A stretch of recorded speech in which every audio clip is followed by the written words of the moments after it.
তো হ্যালো বন্ধুরা, আমরা আবার চলে এলাম শিপ্রা রান্নাঘরে। তো চলো দেখাই আজকে কি রান্না হয়েছে শিপ্রা রান্নাঘরে। এই যে দেখো, আজকে হয়েছে করলা ভাজা। এই যে গোল গোল চাকা চাকা করে ভাজা হয়েছে, দেখো এই যে।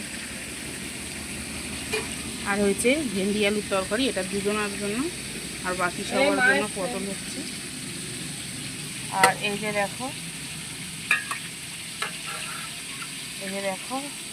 আজকে হচ্ছে পেঁপে দিয়ে ডাল। এই যে, আর এই যে ভাত দেখতে পাচ্ছ, যেহেতু আজকে শনিবার তাই আমাদের সকল আর নিরামিষ। দেখো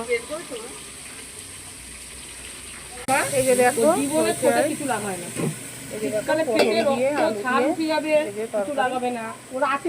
পটলটা আমাদের